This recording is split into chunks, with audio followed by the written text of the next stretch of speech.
anak, no? Si Sir, nag-iisa lang ho yung anak. O, usap po kayong dalawa. Timer, start.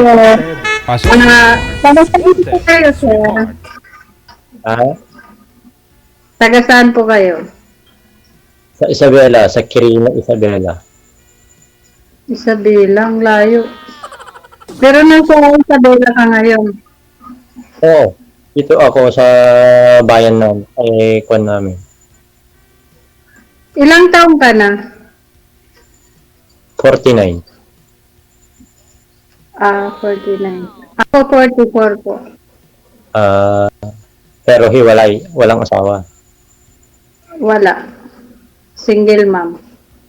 Ah, ano, namatay yung asawa mo, ano? Buhay pa. Nag-asawa lang ng iba. Pinalitan ako. Nag-ibang bahay, gano'n? Wala nga nangapit bahay. Hindi kontento sa isa eh. Saan po ba kayo ng panahon na naglukosya, ma'am? Malayo po ba kayo? Opo. Nasa Tacloban po. Yun lang. Ay, taga-Tacloban ka, gano'n? Late po ako, late. Pero nandun ka sa Maynila ngayon. Opo. 2 years na po ako dito sa Manila.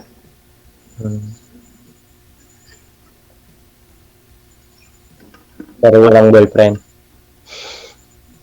Wala naman. Oo. Ilang years na Wala po kayong, wala ma'am? nakakagusto. Ilang years na po kayong hiwalay? 2 years. Okay. Mag-3 years. Tapos sabihin mo walang nagkakagusto sa'yo. Pero kanina, naikwento po ninyo na panay tawag ko nang nakausap nyo po dito. Una mong nakausap. Ayaw mo lang kasi hindi mo naman type, di ba?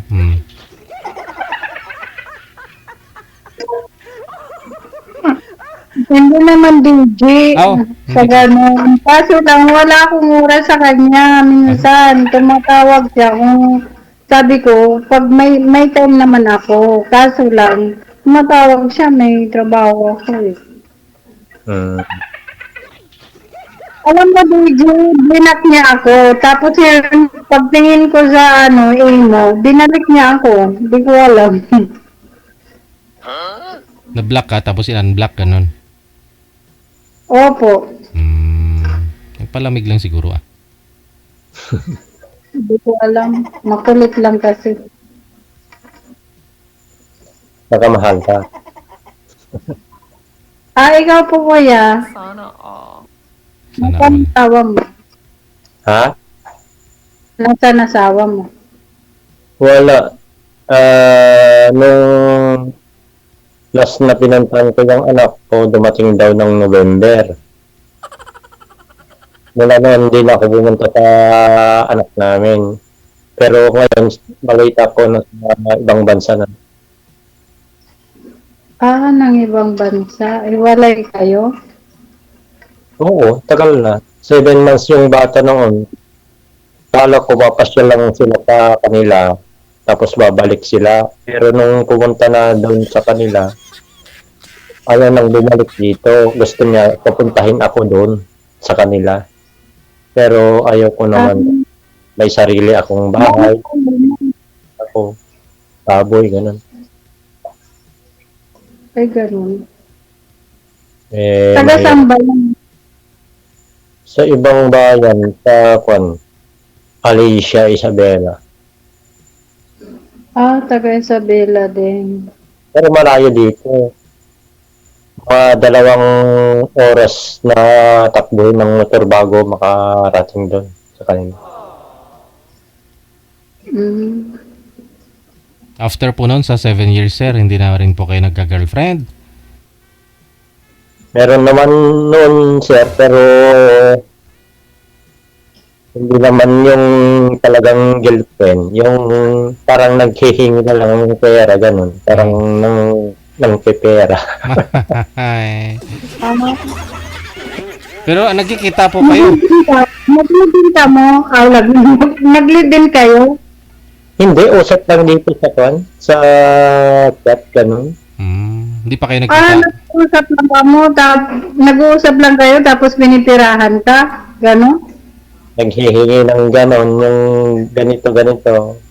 Akala ko, pero sinagot na yung kan namin. Pero nung ganun ang naramdaman ko, yun, hindi ko na, Ay naku, wag kang magpapaloko. Marami ngayon manluloko. Hindi pa kayo nagkita, sir, personal, na mag-meet kayong dalawa, mag-date kayo, nakita na po kayo, hindi pa? hindi pa, hindi. Hmm. Video ko lang kayo. Lang.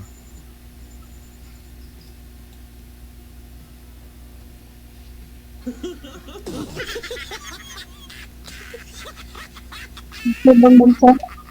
Yung ano, yung asawa mo. Hindi yun. Yung naging, Nira sa'yo. Nasa ibang bansa pala siya, nanginira pa siya sa'yo. ang hihiram ganun. Parang, nandito naman yung nawala niya sa Isabela. Ang hihiram tapos kwan, ganun.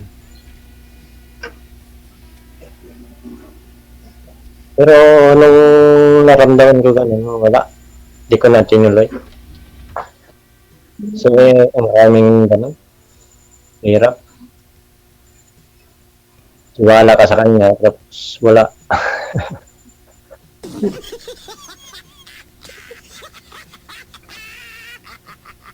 Yun lang po mag-isa, sir, hindi na ho nasundan. Isang bisis lang po kayo nag-girlfriend sa online. Sa personal, sir, hindi kayo nag-girlfriend dyan. Wala na siya. So, may mahirap na yung maloko ng parang gano'n. Mga lalaki ngayon, mga manluloko. Ay, wag lahatin, ma'am. Babae. Wag lalahatin, ma'am. Grabe magsalita. Marami kang basher mamaya. Hindi naman lahat ng lalaki naging boyfriend mo.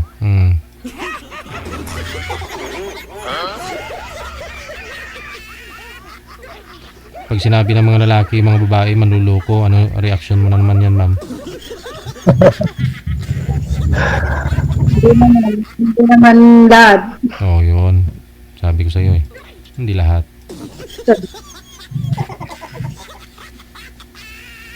Pero malalaki na yung anak mo. Ano po? Malalaki na yung mga anak mo. Opo. Yung bunso ko, ano pa lang, 3 years old.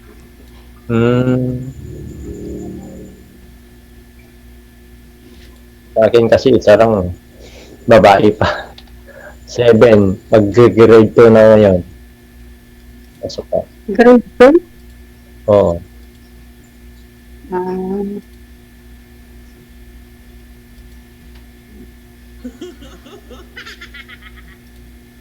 Add mo lang ako sa Messenger kung gusto mo. Ito ho kasi si Ma'am Jessica. 2 years pa lang, no? Na hiwalay sa asawa. Ano yung asawa niyo po ngayon, ma'am? May kinakasama na ho talaga. Nagkaroon po sila ng anak. Mayroon na, may isa ng anak. Ba't niyo po pinabayaan 3 anak niyo po doon sa kanya ngayon? Okay lang. Doon sa kanya, Okay lang naman po yung yung stepmother nila. hindi nga eh. Mataray daw. Mataray. Tatausap naman kami ng mga anak ko at saka minsan pag may oras ako, tinatawagan ko sila.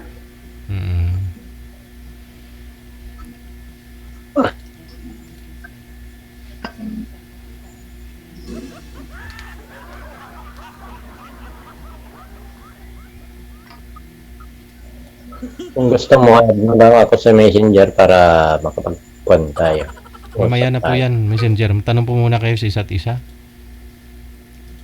Tanong pa ho, ma'am. Kung gusto. Anong trabaho mo? Wala, bukid. Tapos nag-aalaga ng baboy. Gano'n. Mga manok.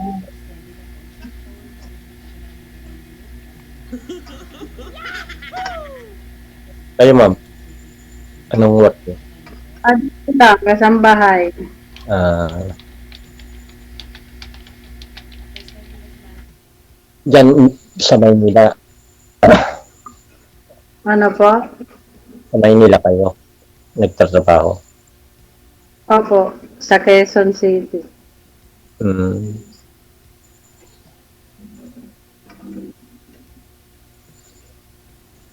Pero walang boyfriend ngayon. Talaga. Wala na. Mahirap na. Bakit mahirap na mas maganda ang meron. Baka sakali tayo. Hindi pwede. Po. Kung gusto mo. May mga manliligaw ka naman po ngayon, ma'am. Mayroon naman, pero mga malalayo, mga kachat mo. Paano yan? Malayo din to si sir. Puro malalayo. Doon sa Leyte din. Baka ho pag umuwi po kayo doon, may naghihintay sa inyo sa Leyte. Sana huwag may naghihintay. Wala. Hindi, ibig ko po sabihin ba, kasi tulad po niyan, malayo rin to si Sir Rodi sa iyo ngayon. At may posibilidad na pag umuwi kayo dun sa province, magkita kayo ng nanliligaw sa iyo. Si Sir Ho, kung hindi gusto ito, Pupunta siya sa bahay. Bakit hindi kung nakakasundo naman? kung luluwas po dito ng Maynila si Sir, imit niyo po ba? Oo naman, kung seryoso. Kung may time. Ano po? Pwede naman kung may time, sabi ko.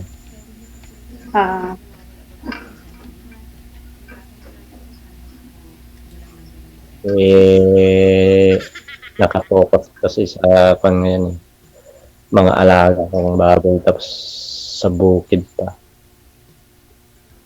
May mga hayop ka, alaga mo? Sarili mo? Mga baboy, mga elepante, dinosaur.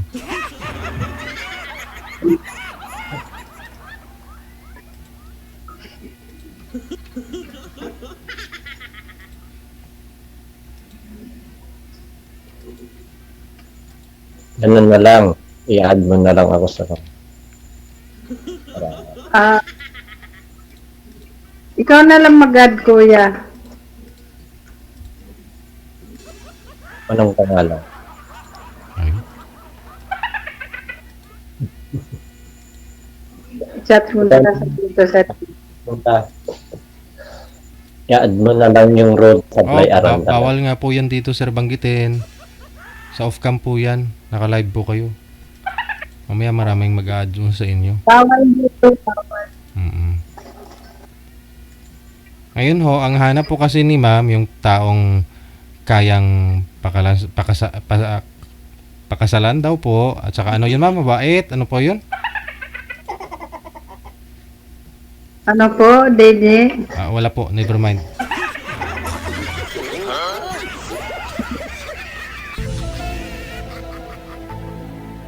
Bakit di kayo kasal yung asawa mo? Hindi po.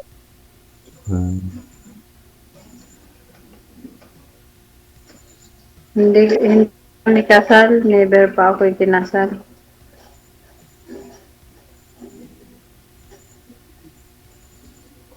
Bakit apat ng anak niya, hindi kayo nakasal. Oo.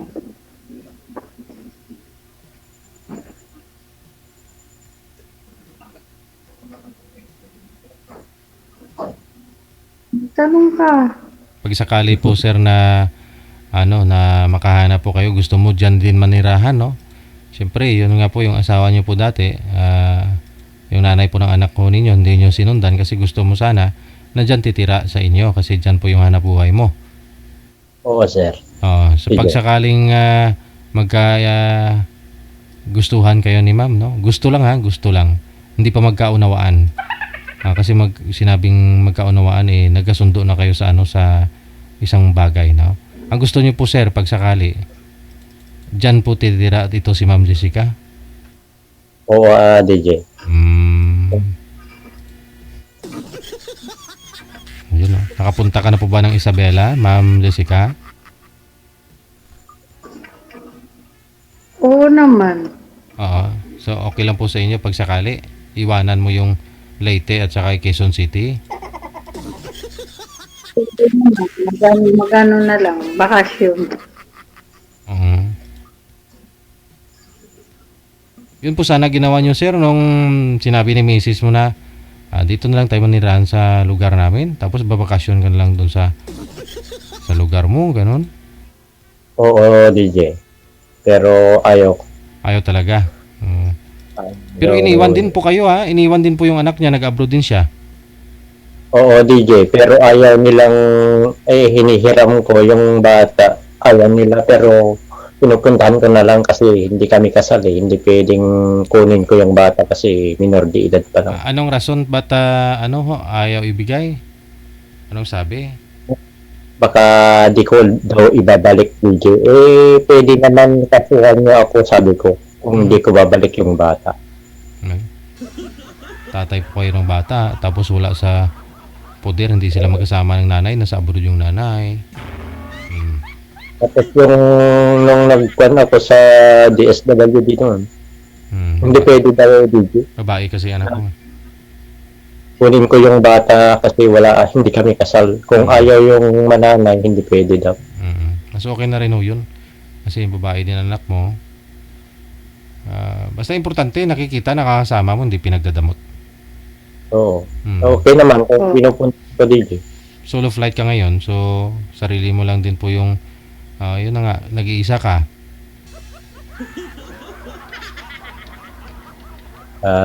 Nag-isa sa bahay.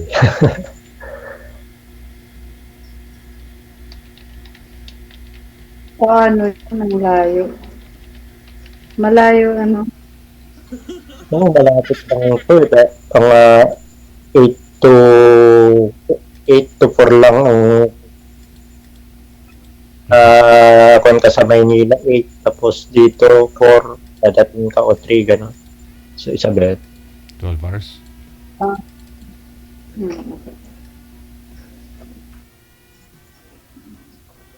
Parang malayo, pero Parang hindi.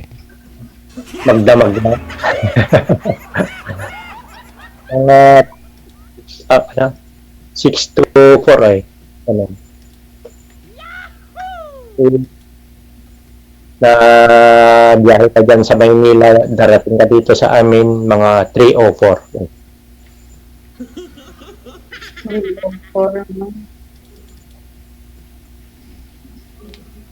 Kasi malapit kami sa ng mga terminal ng gas dito.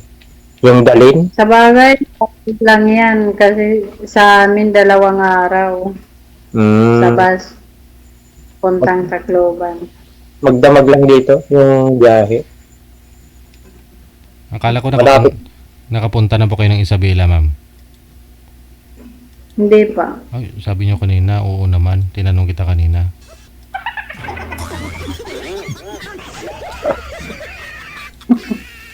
Hindi. Wow.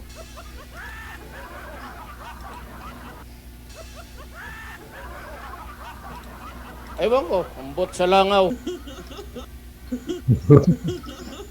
Salamat talaga. Ilang taon na nga po yung bunsong anak niyo, ma'am? 3 years old. Ay, sus. Kasama niyo po dyan sa bahay ng amo ninyo, sa trabaho niyo? Hindi. Nasa Tacloban. Nasa layo. kapatid ko. Nasa kapatid mo. Tapos yung 3 anak po ninyo, dito lang din sa Maynila. Hindi. Nandun sa Samar. Taga Samar yun. So lumayo ka rin po pala, no? Wala ho kayong kasamang anak. Tsaka, Opo. baka dumidede pa ho yun, ma'am. Ilang taon na po siya nang iniwan nyo? 3 taon pa lang siya ngayon.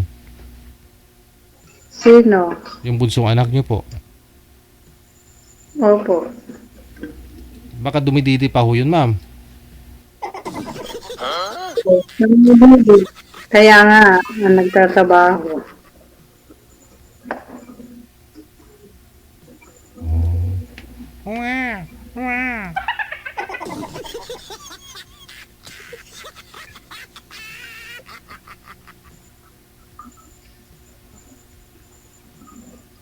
Ano na, I love you na.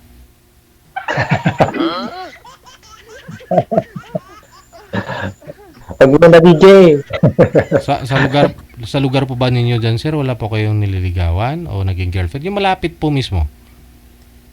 Wala DJ. Gusto niya yung topic. Wala noon, hindi na ako nagpan. Nagkaroon. Mhm.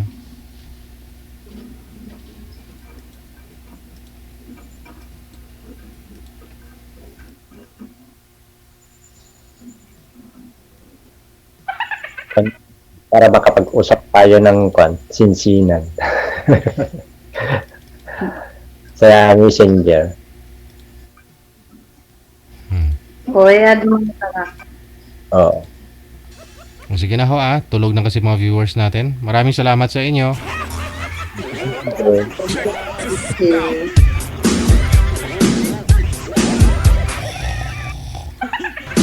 Wala yung mula away niyo oh.